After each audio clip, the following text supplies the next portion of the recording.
அது அவருக்கு போலீஸ் பாதுகாப்பு வீட்டுல கொடுத்துருக்காரு, வீட்டுல வந்து கொடுத்துருக்கு. அவர் வந்து நான் என் ஃப்ரெண்டை பார்க்க போறேன், நான் அவராக தன்னிச்சா தான் போயிருக்காரு. போலீஸ் பாதுகாப்பு வந்து நம்ம எங்க போறீங்கன்னு எப்ப கேட்பாங்க, போலீஸ் கேட்டிருக்காங்க எங்க போறீங்க தகவல் சொல்லிட்டு போங்க, இல்ல என் ஃப்ரெண்டை தான் பார்க்க போறேன் அப்படின்னு சொல்லிட்டு அவர்கிட்ட போலீஸையும் சொல்லியிருக்காரு, அம்மாட்டையும் சொல்லி நான் போயிட்டு வந்துடுறேன்னு சொல்லிட்டு தான் போயிட்டு வந்தேன். முதற்கட்ட விசாரணையில இப்ப வந்து விசாரிக்கும் போது இன்ஸ்டாகிராம்ல கொடுத்தா சொல்லியிருக்காரு. இல்ல பெரிய காயங்கள் எதுவும் இல்ல, சர்ஜரி பண்ண இடத்துல இல்ல, கையில வலது கையில ஒரு சின்னதா ஒரு காயம் மட்டும்தான், ஒரே ஒரு தையல் மட்டும் போட்டிருக்காங்க.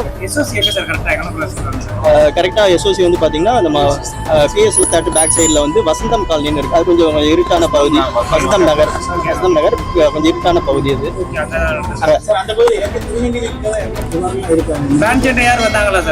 அவர் மேல் நபர்கள் தான் வந்து ஒரு பையன் வந்து கூட்டு போய் ஃப்ரெண்டு தான் கூட்டு போயிட்டு. இவர் வந்து முதலாம் ஆண்டு பிகாம் வந்து சேவை காலேஜ்ல படிச்சுட்டு இருக்காரு.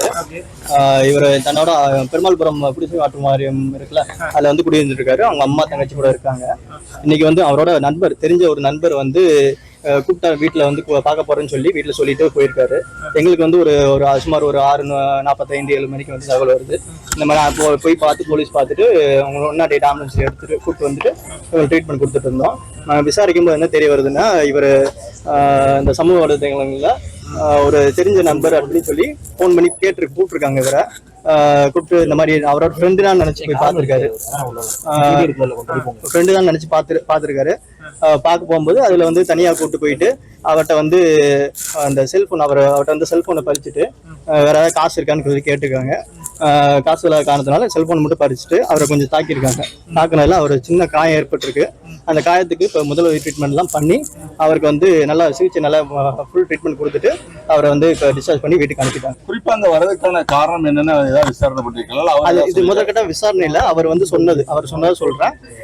அவர் வந்து சமூக வலைதளங்கள்ல அவர் ஃப்ரெண்டுன்னு பழைய நாள் முன்னாடி படிச்ச நண்பர் அப்படின்னு சொல்லி பேசி அவரை வந்து இந்த மாதிரி அவர் பேசி இந்த மாதிரி எங்களுக்கு ஒரு பார்க்கணும் அப்படின்னு சொல்லி கூப்பிட்டுருக்காங்க, பத்திரிகை கொடுக்கணும் அப்படின்னு சொல்லி கூப்பிட்டுருக்காங்க. கூப்பிடும்போது இவர் வந்து சரி ஃப்ரெண்டு தான் போல இருக்கு அப்படின்னு சொல்லி வீட்டில் சொல்லிட்டு தான் போயிருக்காரு. ஃப்ரெண்டை பார்க்க போறேன் தான் சொல்லிட்டு போயிருக்காரு.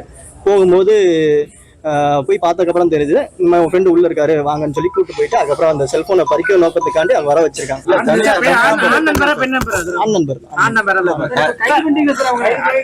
இல்ல விசாரணை பண்ணிட்டு இருக்கோம். இப்ப முதற்கட்ட விசாரணை அங்க இருக்க சிசிடிவி பதிவுகளை பார்வையிட்டு 2 டீம் ஃபார்ம் பண்ணி செக் பண்ணிட்டு இருக்காங்க. யார் எத்தனை நபர்கள் வந்தாங்க எல்லாம் சொல்லி விசாரிச்சிருக்கோம்.